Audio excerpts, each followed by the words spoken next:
have 4 prepared speeches, and the first one is going to be Sarah, and I would like her evaluator to introduce the title and subject.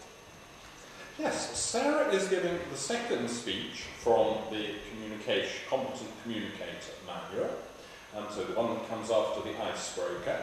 And project 2 is titled Organise Your Speech, and the objectives of this one are to select an appropriate outline so listeners will easily be able to follow and understand the speech, to make your message clear with supporting material contributing to the message, to use appropriate transitions as you move from one idea to another to string it together smoothly, and to create a strong opening and conclusion. So quite a demanding set of objectives, and it's a standard 5, 6, 7 minute timing, and Sarah's title is Standing in Line Like Everyone Else.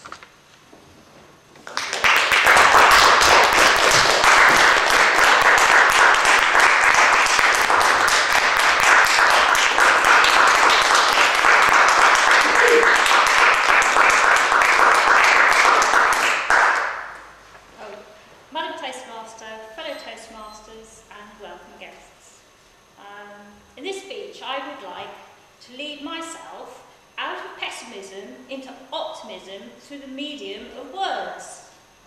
I'm going to call pessimism a skunk, a symbol of everything nasty inside of me, and tell you how it's going to be transformed.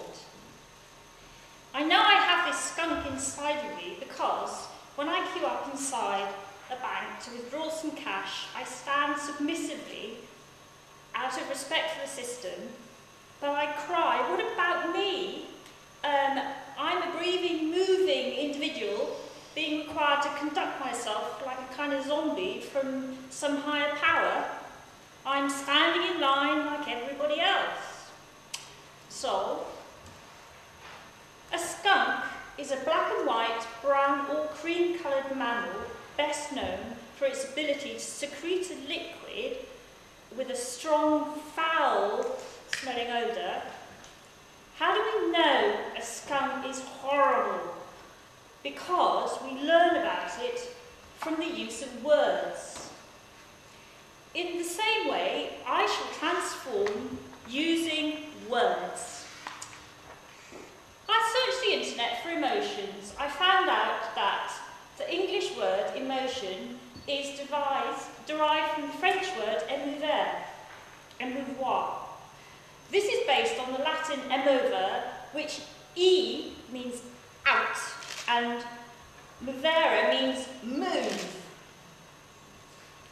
Emotion is associated with mood, temperament, personality, and disposition. Some say emotions have evolved for a particular function, such as to keep the subject safe. A painter is famously renowned for researching visually and expressing the emotion angst. I discovered the American psychologist Robert Plutchik's proposal of 1980.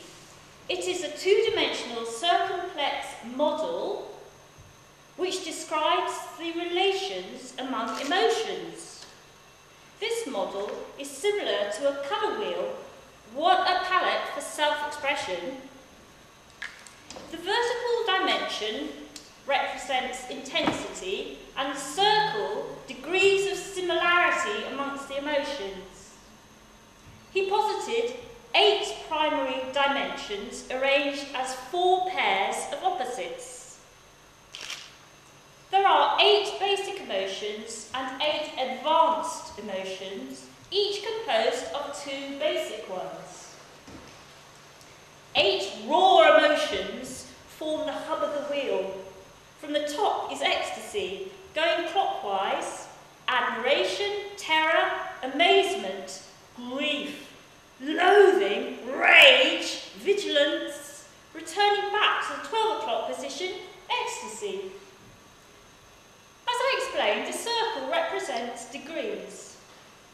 So on the outer circle, from the top, lies serenity, acceptance, apprehension, distraction, pensiveness, boredom, annoyance, interest, and back to the top, serenity out of ecstasy.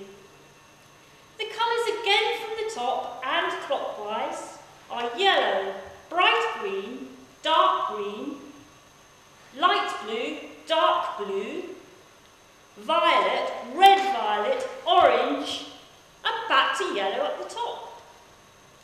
I do not know, I would like to know, how he collected data to make this theory. And yet I do know he must have used a dictionary to find words to record it. Thus the dictionary is a big part of the story. One of the earliest known dictionaries was in Latin, compiled during the reign of Augustus. The Chinese had a dictionary in the 3rd century.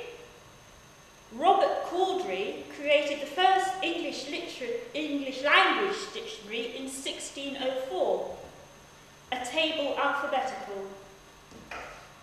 In 1656, Thomas Blount also published a dictionary called Glossographia. A word is the smallest free form in language. From dictionaries in our culture, we have also been able to construct autobiographies to explore our intellectual abilities. Right, we can do this with an autobiography. It's a book about the life of a person, written by that person. The author focuses on 3 major things: who you are in life, what life means to you, what your outlook is on the future. Auto means self in Greek, and bios means life. Moreover, graphia means to write. The pagan writer Libanius, living in 314 to 394, formed his life memoir as one of his orations. He was a Greek teacher of rhetoric. Augustine, 354 to 430, applied the title Confessions to his autobiographical work.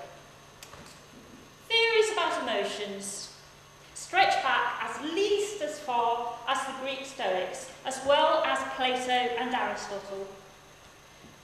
Today, a distinction is made between emotion episodes and emotional dispositions.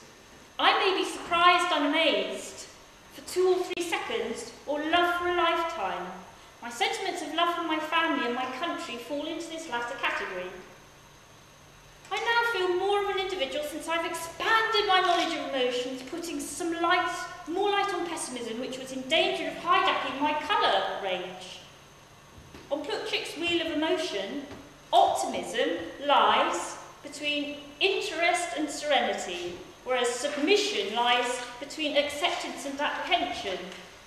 When I find myself both admiring and in terror of a faceless organisational company that leads me to act in a regimented fashion for security reasons, I can demand the skunk in me slinks off. I am transformed, the goal has been reached.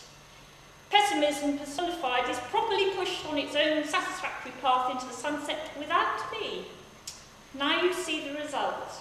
How good words are, how easy to identify relationships and between emotions, meta-emotions and pure emotions, how compassion disposes of nasty animal instincts and that aggression born of anger and anticipation, opposite to all which we want. I believe the red sunset is awesome and my mood has mellowed. Thank you.